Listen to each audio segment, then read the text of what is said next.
अपन पढ़ेंगे कार्बनिक मृदा कॉलॉइड्स तथा कार्बनिक मृदा कॉलॉइड्स का तुलनात्मक अध्ययन, यानी इन दोनों में क्या अंतर होता है। अपन इस बात को देखते हैं। अकार्बनिक मृदा कॉलॉइड्स और कार्बनिक मृदा कॉलॉइड्स।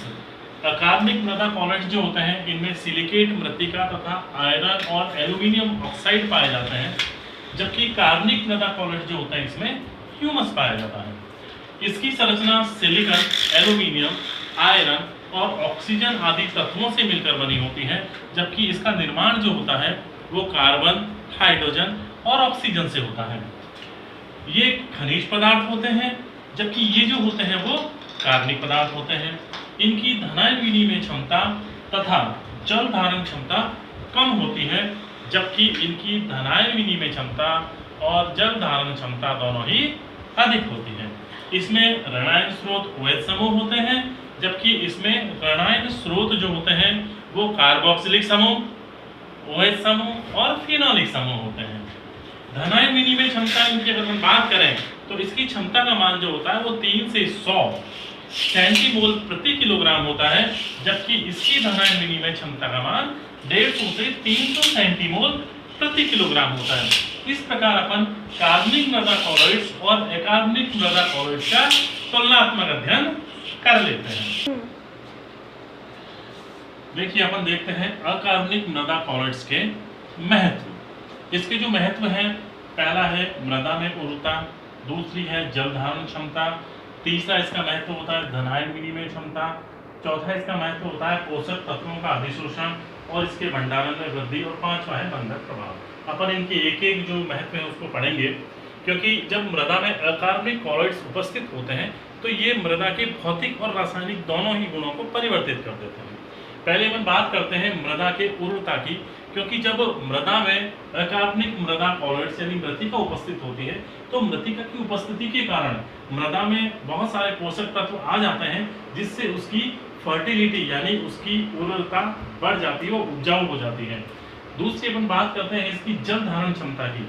जब मृदा में अकार्बनिक मृदा कॉलॉइड्स उपस्थित होते हैं तो मृत्तिका के कण, क्योंकि बहुत छोटे छोटे बारीक बारीक कण होते हैं, छोटे छोटे कण होने के कारण इनके कणों के मध्य में जल जो होता है, ये जल को धारण करने की क्षमता इनमें बढ़ जाती है और ये पौधों को आसानी से जल अधिक समय तक उपलब्ध करा देते हैं।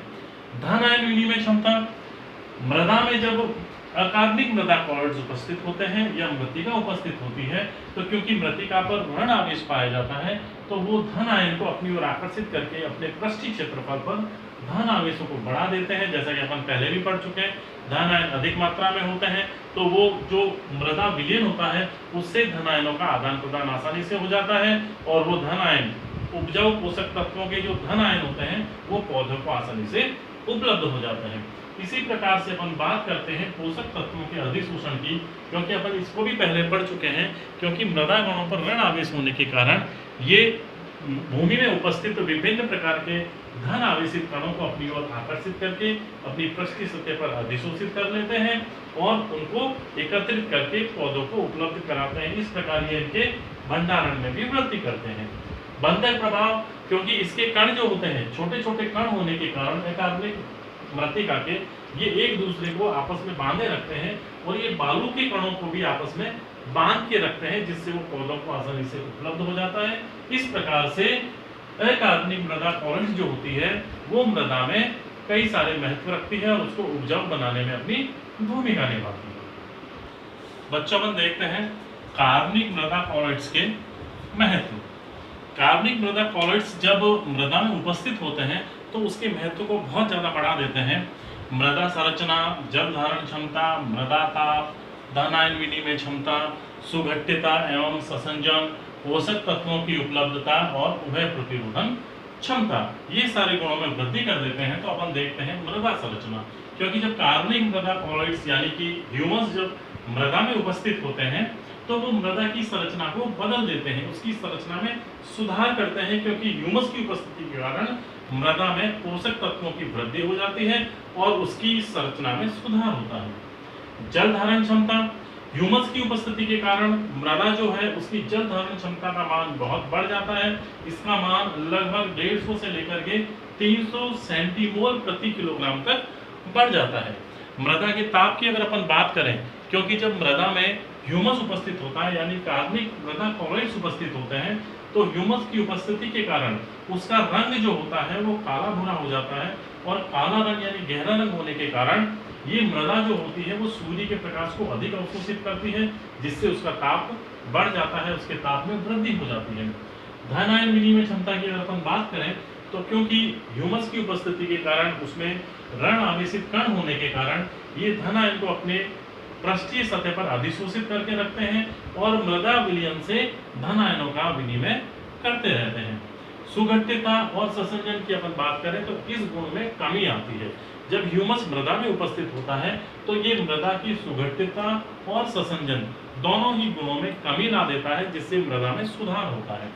उभय प्रतिरोधन क्षमता, जब मृदा में ह्यूमस उपस्थित होता है यानी कि कार्बनिक मृदा कॉलोइड्स उपस्थित होते हैं, तो ये इसके पीएच को मेंटेन करके रखते हैं, बराबर करके रखते हैं। यदि इसकी मृदा जो होती है उसमें अगर अम्लीयता बढ़ जाए या क्षारीयता बढ़ जाए तो वो उसके पीएच मान को बढ़ने नहीं देते हैं।